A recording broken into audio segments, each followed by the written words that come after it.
Thanks, Celeste. It's really great to be here. Thanks for staying to the bitter end. And, Commissioner, I don't know how to take that, right? I feel like there should be some introduction. Now, live from Washington, D.C., Brian Steed. And, just looking for that steer, right? Just looking for that steer. So I'm the closer. I know it's been a long day. I know it's been interesting and frustrating and a lot of emotions in between. But let me talk to you about what I'm doing here. First of all, I'm here because, see the blue that says number 2? That's the district my boss, Chris Stewart, represents. And if you look at that district, it's one of those magical political things that's happened because we have all of downtown Salt Lake, and then it wraps around and picks up an area that is much, much larger than many eastern states. And on that area, we have, I would say, probably the highest public land counties in the nation. We have one county that has 97% public land, and others that have well in excess of 90% public land, and it makes for an interesting challenge. I'm also here because my boss. So see the guy right here? The guy in the Dickies, that's Chris Stewart. He grew up on a ranch, or on a farm milking cows mostly, but they also ran cows up in Hamlin Valley, up in Idaho area, in the northern end of the Cache Valley, and it's part of his blood. It's part of what he does, and he wants us to be as engaged as we can on this, and so he sends me to exciting places to interact with exciting people like you, and I appreciate the opportunity to do that. It's also something that I'm passionate about, and I've worked in for a lot of years. In looking at what we got, right, and you guys have heard this is our reality. This is what we deal with on a day-to-day basis. And that red, that is federal land, it's land owned by the federal government, both surface, subsurface, and you look where that's located, and it's exclusively, well, not exclusively, but mainly over our domain. And that makes for some interesting challenges in what we're dealing with here. And Gary and I, our district director, were driving over to Kanab yesterday, and I saw this sign, and it's never struck me before, but if you look at the sign, you got public lands. But I like that you've got the quotes, public lands, right? Like, yeah, right, public lands. And it's never struck me before, but you have an issue there. I think that there's some legitimacy, right? That while, yes, we say they're public, we have increasingly found restrictions over access as well as use of those lands. And that leads to the problem that I'm going to talk about today, and that is this. Based on the current land configuration that we all face, we as Westerners have to deal with federal agencies that we otherwise wouldn't have to do. And I've listed across the bottom 4, but we could actually go well beyond that. In fact, as I started to draw off clip art things, we could put BIA on there. We could put EPA on there. We could put a bunch others. But the question is this. We have these federal overlords. How do we have them be a little more responsive to the needs that we have? And I think Commissioner Dahl set this up nicely in that we know that there is a variety of different things that could be done, one of which is seeking large-scale transfer, and we were happy to have the commissioner back in Washington, D.C. just about 2 weeks ago, 3 weeks ago, to talk about Nevada's efforts, and Utah has also been engaged in that. But I want to say, in the meantime, we're still going to have to deal with this problem, right? As we seek for the solution that's ultimately large enough, we have to take into account that, in fact, we've got this problem on a day-to-day basis. So what do we do? And I'm going to have 2 proposed solutions we're going to talk about today, and mostly this deals with my experience in Washington, D.C. Number 1, I want you guys to engage your federally elected officials because they should have power over these agencies. And I say should because that's not always the case, but I tell you right now that we need to reclaim that authority. Article 1 was very clear about where that authority lies, and honestly, I think that it's been set up very well today, that I think that we can do more. The second thing I want us to talk about today is better using the existing law in our favor, and we'll talk about those things in time. So, getting your federally elected officials involved, rather than go through the laundry list, I just want to point out 2 things. Your elected officials represent you, and I'll underline the your and the you. And I do that, and that actually cuts against my best interest because I don't know how many people call me and say, you work for me. And they're right about that, but Boy, after about the 40th time hearing that in a day, I have to scratch my head and say I've got a lot of bosses. And so let's just go through each one of these rather than read them off one now. First one I want to talk about is casework. So have you guys heard of casework before? So most of what we do, honestly, in this realm of dysfunctional Congresses and a Congress that really can't pass a lot of legislation, is we work on behalf of our constituents with agencies. And we do this across a variety of agencies. And I don't know, hey Gary, how many cases does our office have right now? 75. So we have 75 cases currently active that deal with a lot of different issues. One of the things that we deal with, though, is working with your cases when you're dealing with federal agencies specifically. And so how does this work? Well, we do a lot of things. One of the things we do is we strategize with you. That's what this is up in the corner, strategizing. And I have to be honest, my presentation is clip art intensive. I apologize for that. You'll also notice that my presentation is as exciting as they come. Black letters on white. It's very classy. So, and then the clip art. So we strategize and we decide how we can best proceed and best work on your behalf. Second thing we do, we frequently write letters. And those letters can go to your individual range cons. They can go to state directors. But we also frequently meet with agency heads. Down here in the corner, that handsome man is Neil Cornsey. We have meetings with Neil Cornsey very frequently. He's been gracious. Do you guys know who Neil is? Head of the BLM. He's gracious enough to, Tammy knows, he's gracious enough to meet with us occasionally and to work on some of our issues personally. I can't say that we've resolved every issue that we have because we certainly have not. But I will say this, we've made progress on individual cases, and I think that's important to remember.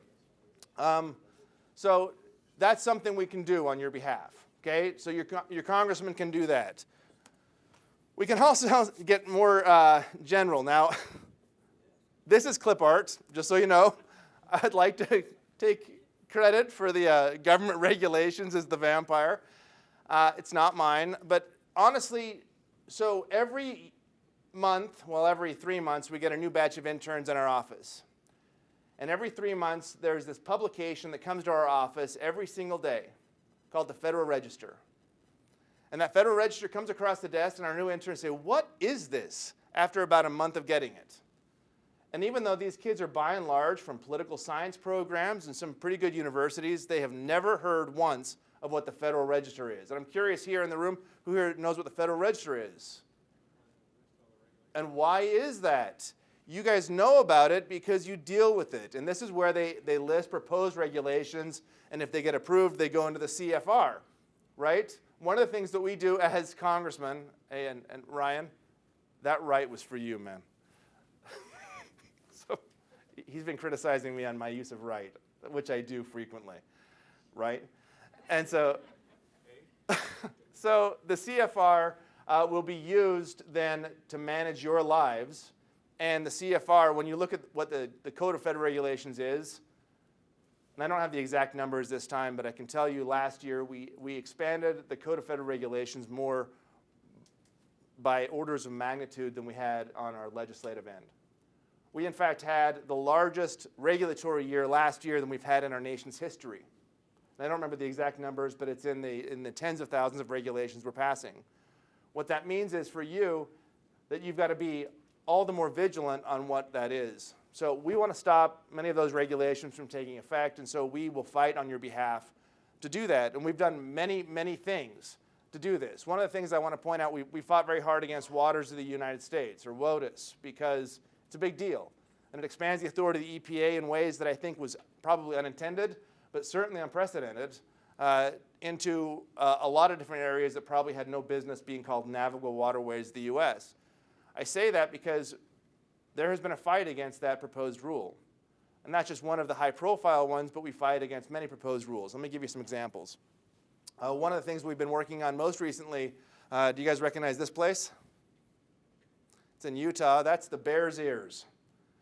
The Bears Ears in San Juan County, which is proposed, well, not proposed, but it's being advocated for by many environmental groups and a coalition called the Bears Ears Tribal Coalition to be made into a national monument, about a 1.9 million acre national monument. We in Utah take umbrage to that, at least in part because we already have a 1.9 million acre national monument that we had very little insight or input into, and we feel like it's going to get done to us again. So we've been fighting tooth and nail.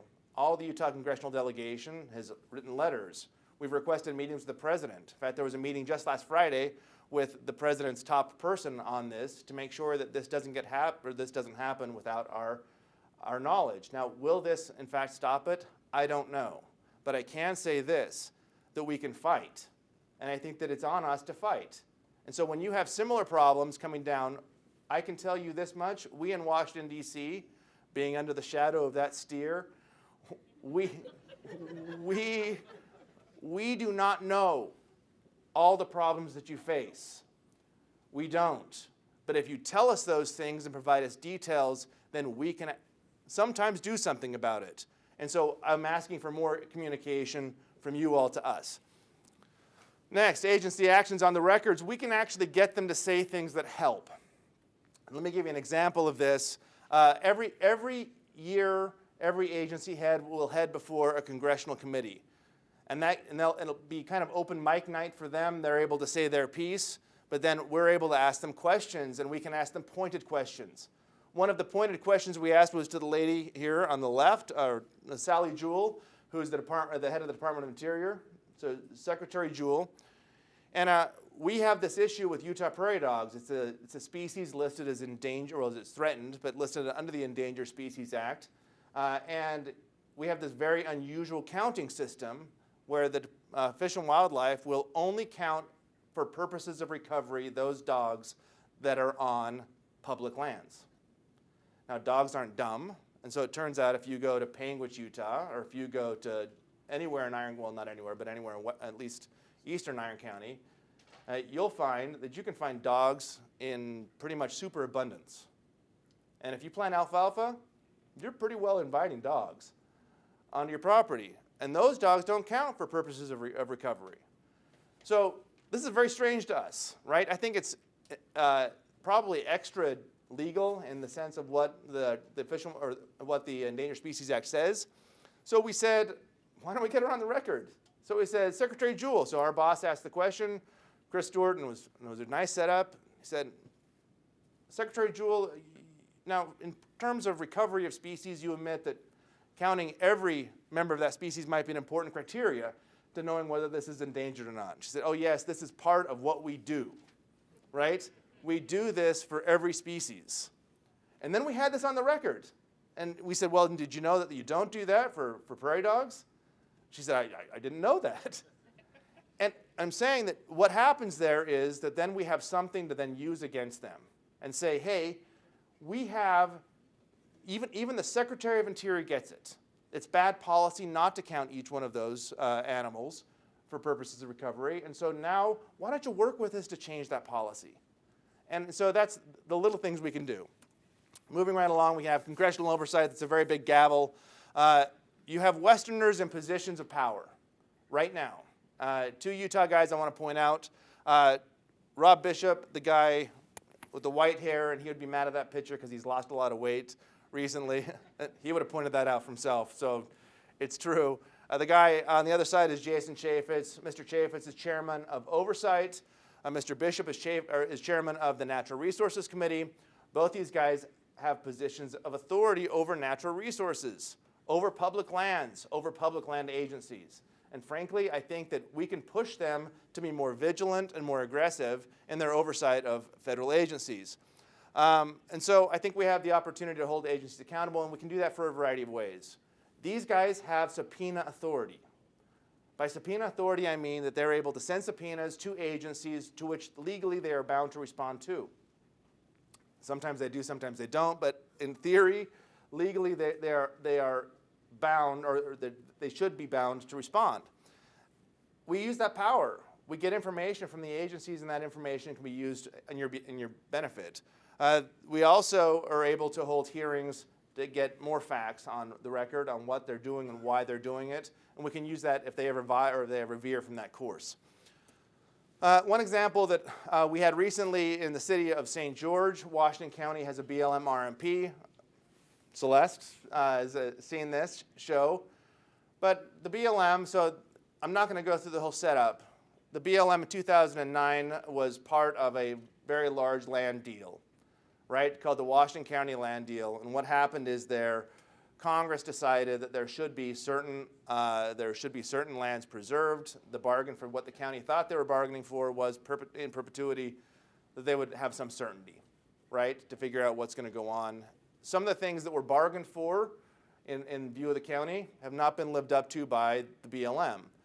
So we want to hold them accountable to that. And so we held a field hearing in Washington County. It was very well attended. You can see that it was not uncontroversial. We had the cowboy hats up front, the yellow hats in the back. The yellow hats is the Southern Utah Wilderness Alliance, who also was out in force. And we had the recreation of the scene in Braveheart, where they kind of met in the middle in the lobby. No one had painted faces, but it was pretty much the same effect. And it was interesting. But I think it was also helpful because I can promise you this, those groups don't frequently interact with one another. Because the yellow hats, they almost always interact with people that wear the yellow hats. And that's their worldview, and I think it was helpful to interact with people that had a different viewpoint. I would also say we were able to get some concessions on the record from the agency, and frankly, they've been willing to work with us on some things. We're still going to war with them over others, but candidly, we've had some success. So, appropriations. Yes, sir, you have a question? I was going to make a comment. Part of that problem was that the BLM did not get enough input from the county Amen. in order to make their recommendations, and that was the main gist of the meeting, was that they were making them without using the county input. Absolutely. So the main concern that we had was that this 2009 process envisioned coordination with the county. That coordination with the county did not happen, and so therefore the RMP, the draft RMP that came out, was pretty abysmal.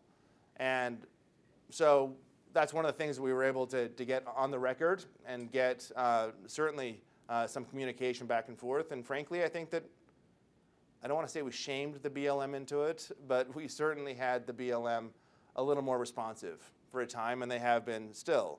It's interesting that when I bring up that hearing with the head of the BLM in Washington, D.C., he was well aware of it. He knew exactly what had happened and exactly what was said. That's here in a little old St. George, Utah. So it's a decent way to get at least aware. Now let's talk about appropriations. My boss, Chris Stewart, sits on appropriations. Appropriations is the committee where they decide where the money should be spent. And that can be quite powerful, as long as they're doing the appropriations process.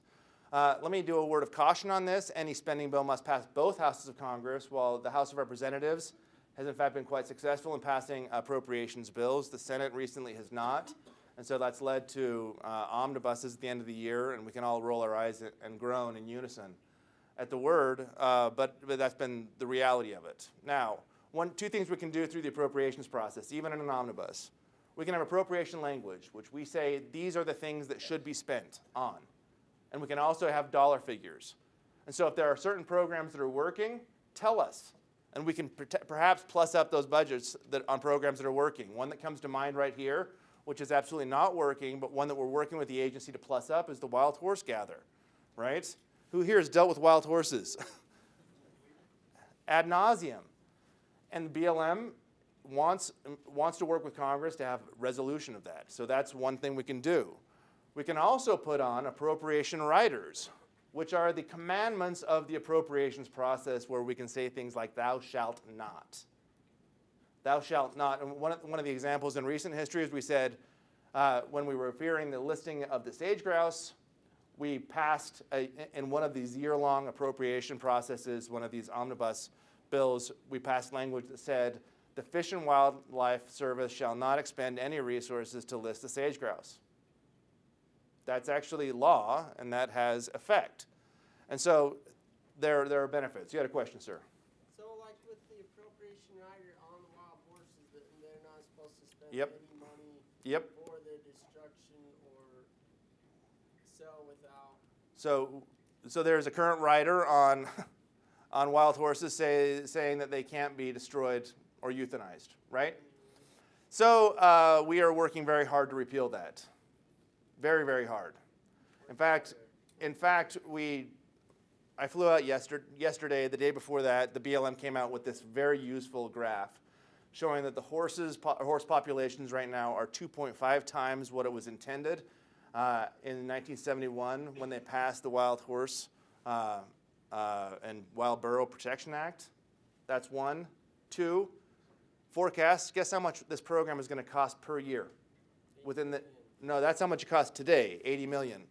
If horse populations continue to grow the way they are, BLM is projecting it will cost $1 billion per year to house and feed horses. That even makes Washington people sit up and take notice. And so with those type of numbers, we're going to use that. The other thing we've been doing is we've been trolling, and I hope there's nobody that's going to rat us out here, but we've been trolling the BLM's own website and picking every malnourished horse that they've got a picture of. So from the BLM's own sources, we're not cherry picking.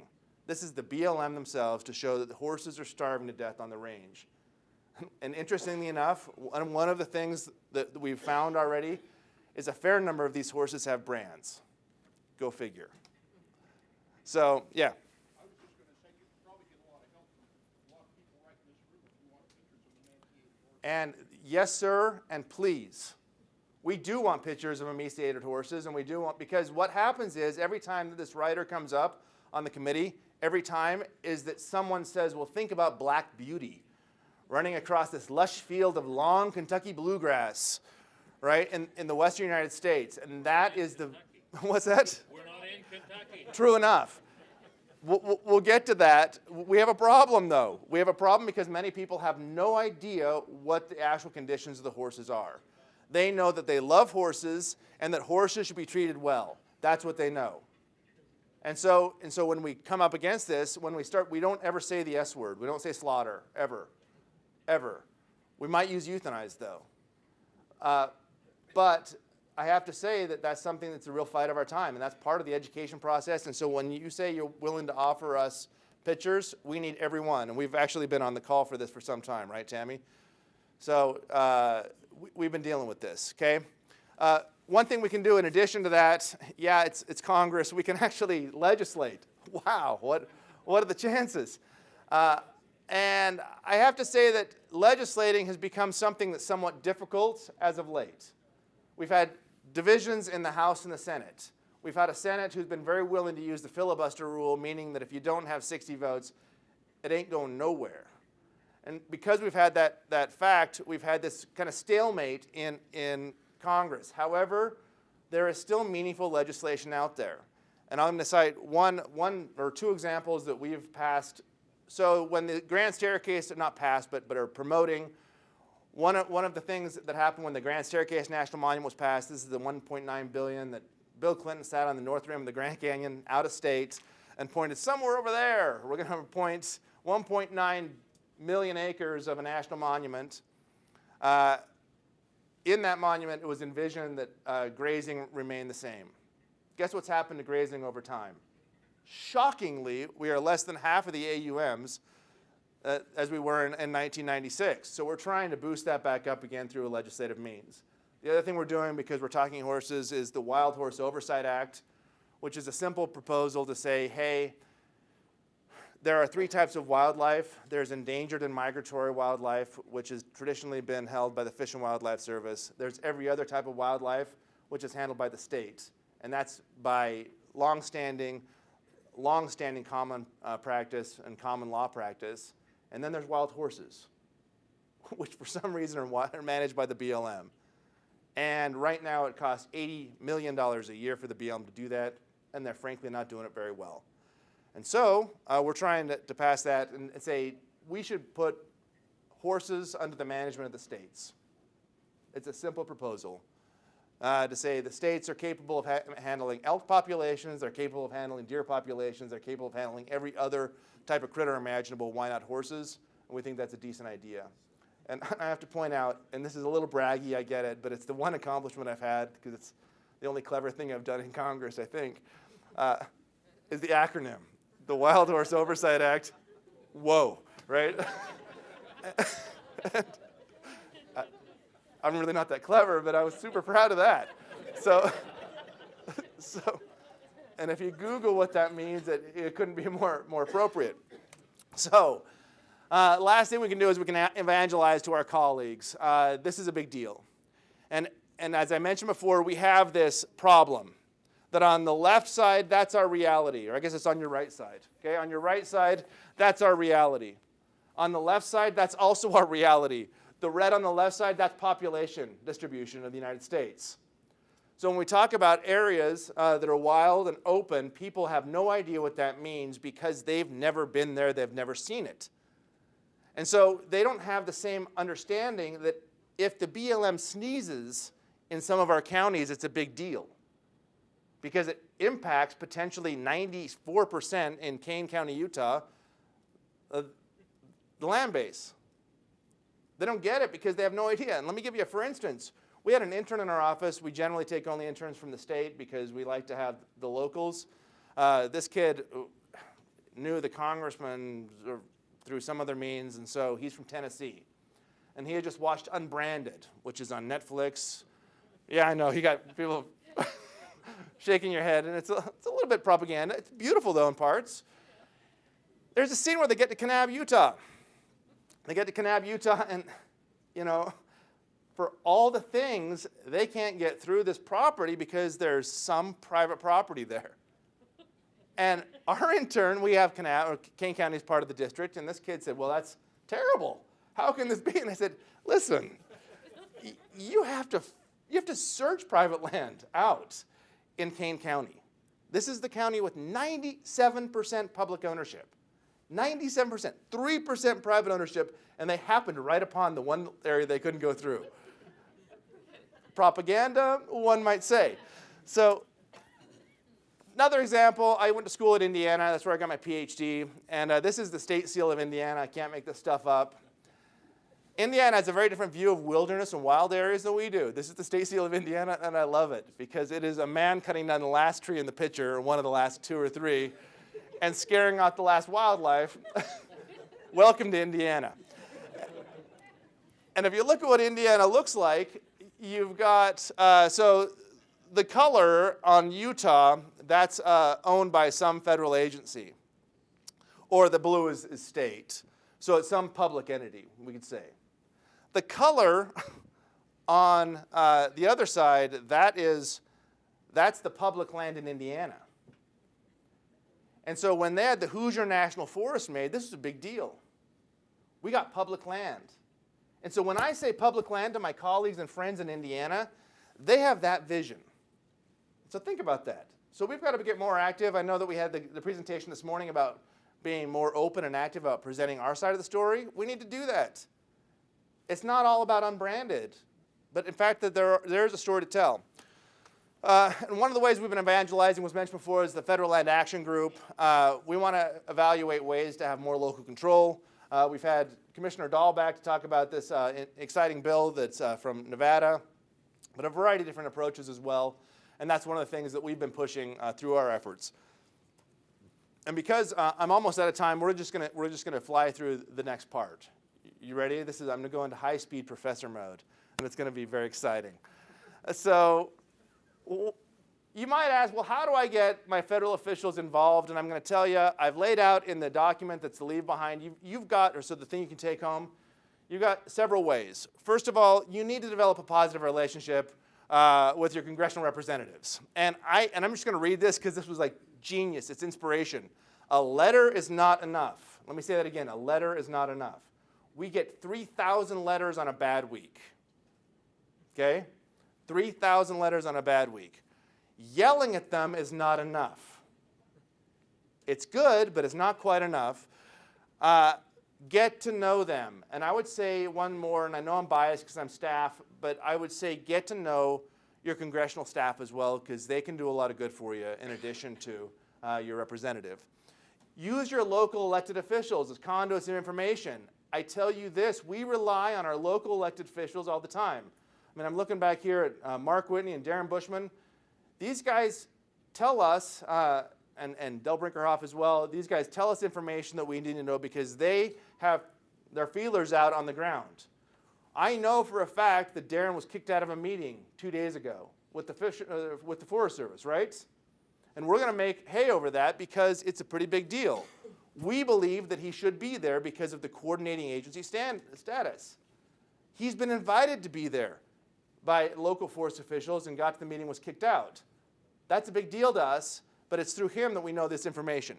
I would also just encourage you to engage with like-minded individuals or trade associations, whether that's the cattlemen's or other sheepmen or whatever group. Use them, use NACO, and I would say, while I hate to invite you to do this, call and write repeatedly. Be persistent, be that squeaky wheel, because someone will be that squeaky wheel. It might as well be you. And honestly, without that kind of attention, you may get overlooked. Lastly, and I'm not going to spend a bunch of time on this because I'll take your questions, I think that we need to get better at using existing law to our favor. And what I mean by that is this, that there are a variety of things that we could do to, I think, make our situation better, even if we don't get the lands transferred tomorrow. And so let's talk about some of those things. First of all, I would say utilize the discretion of your local agency officials. And I wrote a lot of words on this slide, but I'll tell you this, it's been my experience that we're not dealing with the same type of agency officials anymore than we used to. 20 years ago, the majority of your guys at the BLM and Forest Service had come out of situations very similar to your own. They knew the land. Right now, you're as likely to get one of those guys as you are to get someone out of Minnesota or Indiana who has gone to school and not study range management, but to study what? What's that? I said diversity. Diversity. Ecosystem services. Ecosystem management. Wildlife management, and I promise you this, they're going to view you through a different lens based on that educational experience.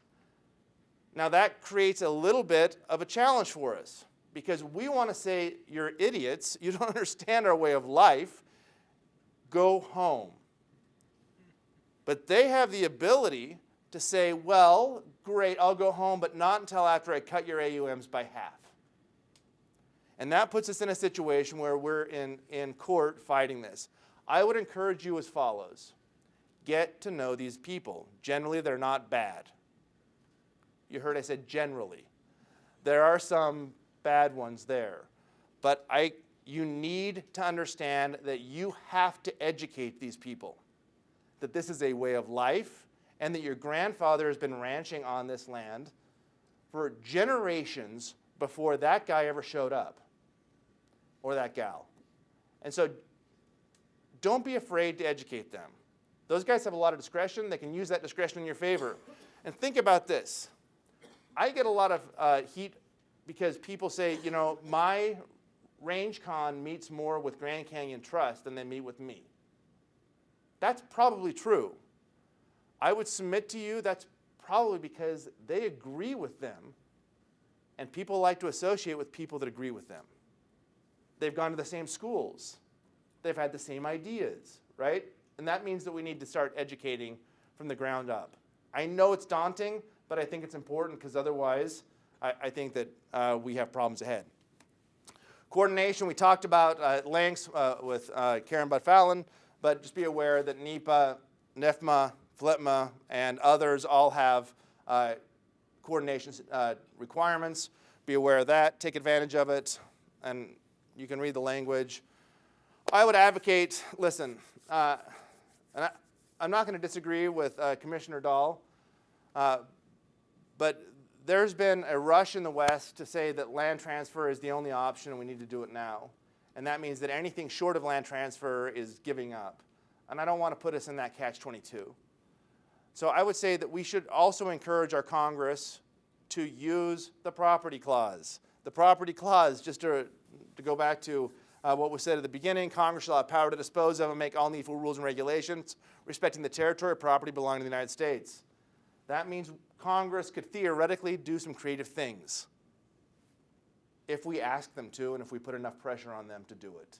And I would ask you to put that pressure. One of the things that we're working on, just as an FYI, all the blue squares. So this is Grand County, Utah. You see the purple, that's Arches National Park. It's just an example. All those other lands are the state and institutional trust lands. That's what the blue squares are. We heard about those this morning. That's all state land. Can most of that be developed? I can tell you no, they can't, because you'll see the red lines and the other lines, those are the roads that are available. Most of those are islands in a sea of otherwise inaccessible federal lands. I think that's unacceptable. I think that we ought to find a way to encourage, well, and I'll say not to wax all legal on you, but if I were to do that as a property owner, sell you property and not provide you access to that property, common law said you have an easement by necessity. Straight up. That's what it says. You've got an easement by necessity. I think we take Congress's property, or not Congress, but the federal government as property owner at face value. So well, where's our easement by necessity? And that's been done, but what we haven't done is have the U.S. government draw a line to each of those properties. How are we going to get to them then? Where is our easement? What is the route? I don't know where it goes, but it's something that we should probably think about. I think there's other clever ideas like that that can encourage certain other land use decisions going forward. Last, I think we ought to use judicial relief. I think it's underutilized on our side. Truly, I think it is, and there's some pretty good examples. Recently, this guy on the left, do you know who he is? He was sued by the EPA for his pond in Wyoming. Fought 3 years and had some pro bono legal advice. They settled this week. And I'm not saying that's going to happen every time, but I'm saying it's possible, and it happens.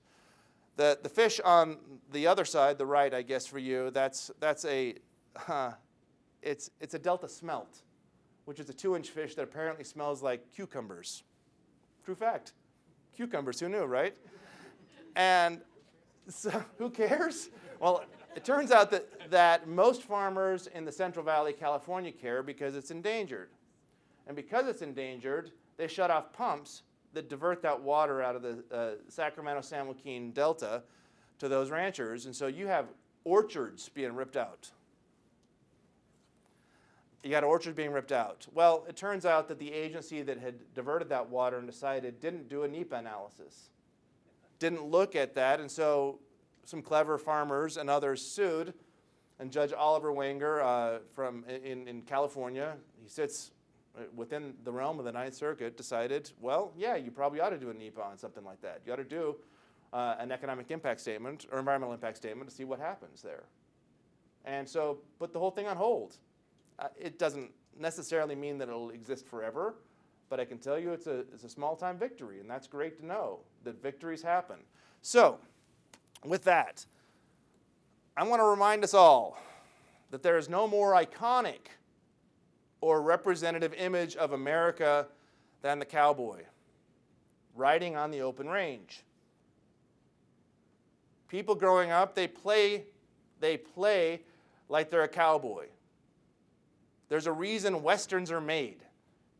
It's because people that are even outside of our realm and our sphere of influence like the ideas represented in Westerns.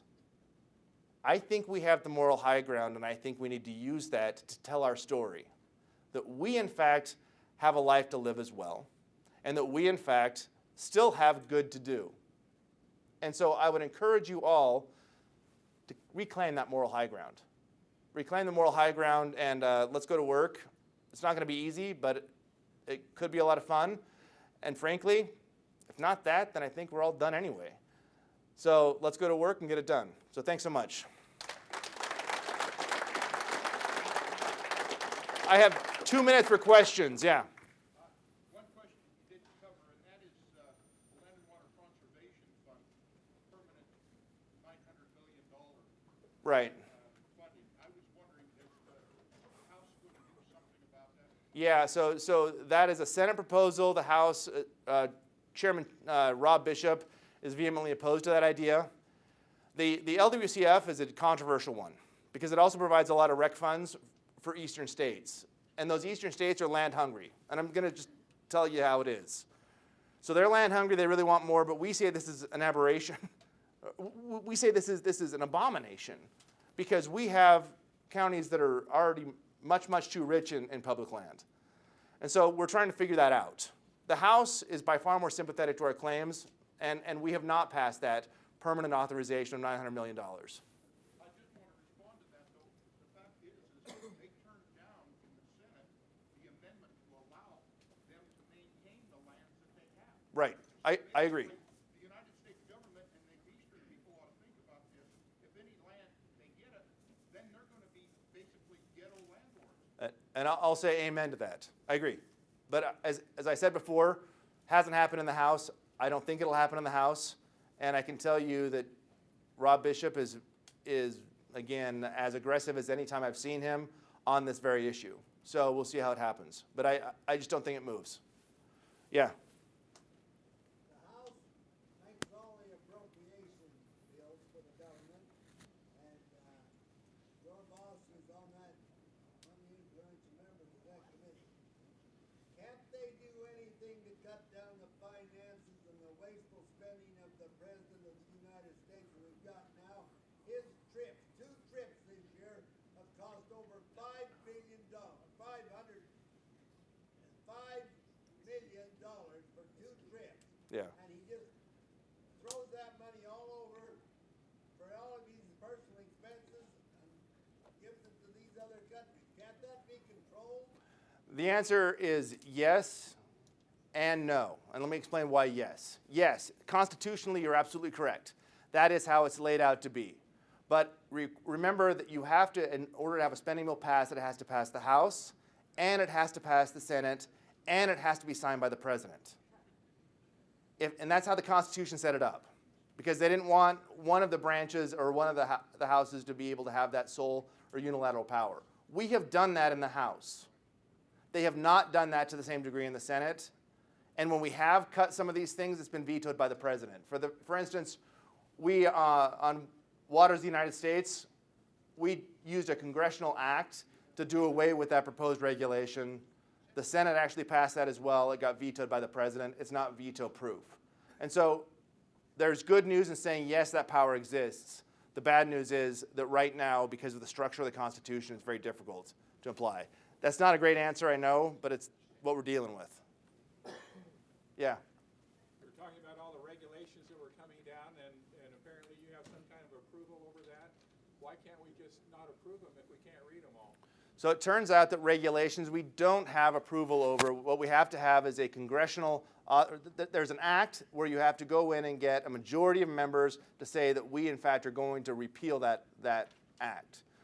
We have passed bill after bill in the House of Representatives. One of the bills that we passed is called the REINS Act, which requires that any proposed federal regulatory action that will cost over $100 million, which seems like a pretty low bar, needs to have explicit congressional approval. The House has passed that. The Senate has not. They have not taken it up. They have not voted on it. And so the House has done it. We're still waiting on the Senate. So call your senators. Make sure it happens. Thank you so much.